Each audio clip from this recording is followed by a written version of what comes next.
5 April 2026 21 cinema बघितला. Real स्टोरीवर आधारित आहे, खऱ्या याच्यावर.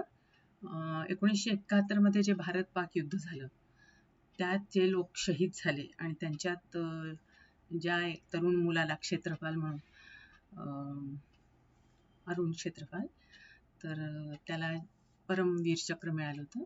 21 वर्षाचा तो मुलगा होता आणि म्हणून नाव 21 दिलेलं आहे. तर थोडक्यात तो एक म्हणजे काय म्हणायचं त्याला, आर्मीवाल्याचाच मुलगा असतो. त्यांना 2 मुलं असतात. तर हा छोटा मुलगा असून तो म्हणतो की मला NDA मध्ये जॉईन व्हायचं आहे आणि मला म्हणजे तुमच्यासारखंच आर्मी सर्व्ह करायची. म्हणजे तो इंजिनियर असून तो तिकडे त्याला म्हणजे IIT मध्ये त्याचं होऊन सुद्धा तो तिकडे जात नाही आणि NDA जॉईन करतो. आणि मग ड्युरिंग ट्रेनिंग त्याचं एका मुलीवर प्रेम पण बसतं. पण तो म्हणजे तसा खूप रिअलिस्टिक, आयडियल आणि रूल्स न तोडणारा मुलगा वगैरे असतो. आणि मग त्या कर्फ्यू एकदा लागलेला असतो आणि तो तिला भेटायला जाऊ शकत नाही किंवा तोडून येतो तो, आणि तो बोलून दाखवतो की म्हणजे मला असं तोडून यावं लागलं. तर ती म्हणे तू प्रेमाकरता एवढं करू शकत नाही, म्हणजे एका मुलीची काळजी घेऊ शकत नाही तर देशाचं काय रक्षण करणार, असं म्हणजे मग थोडा 7 करोड लोकांचं काय. त्याच्यामुळे त्यांचा तसा ब्रेकअप झालेला असतो. आणि हा आणि तेवढ्यात अनाऊन्स होते युद्ध 1971च्या ह्याच्यात. तर हा म्हणजे असं असतो, म्हणतो नाही मी पण इंटरेस्टेड आहे, मला पण ट्रेनिंग पाहिजे. आणि लोक जातात आणि म्हणजे अर्थात त्यांचा जो ग्रुप असतो तो छानच परफॉर्म करतो सगळं. आणि मग ह्यांना टँक चालवायला परमिशन मिळते. आणि जेव्हा हे लोक मग पाकमध्ये घुसतात तर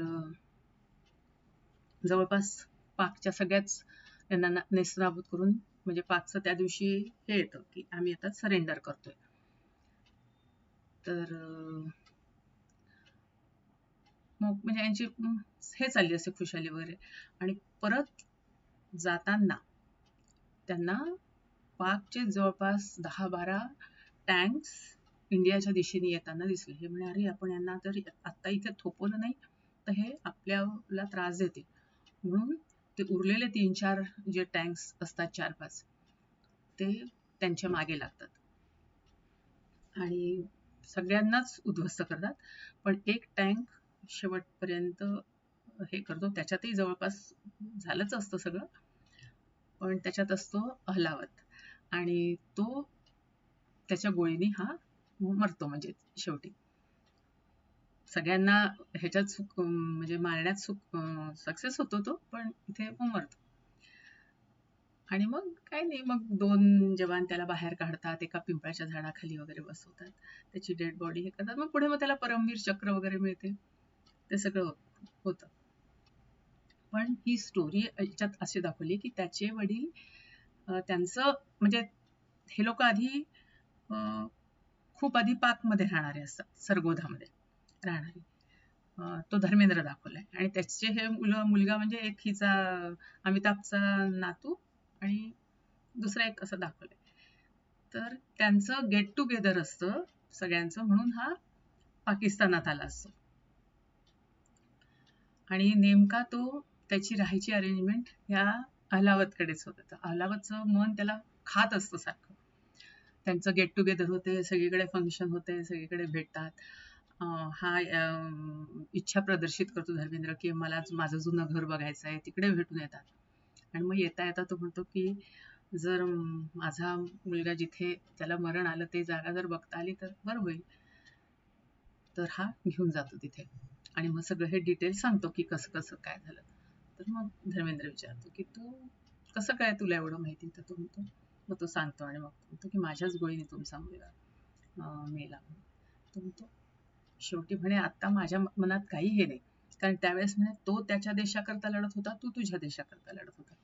त्याच्यामुळे प्रत्येकाने आपापली ड्युटी केली. त्याच्यामुळे त्याच्यात काहीच हे नाही. तो म्हणतो जेव्हा तुम्ही आता, आणि मग झाले 3 दिवस म्हणे तुमच्याबरोबर खूप छान गेले वगैरे.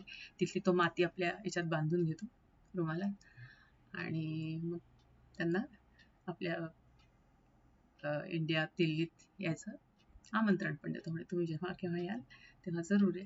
म्हणजे फ्रेंडली रिलेशन्स ठेवून मोठ्या मनाने एकमेकांना क्षमा करतात. सिनेमा छानच आहे, प्रश्नच नाही.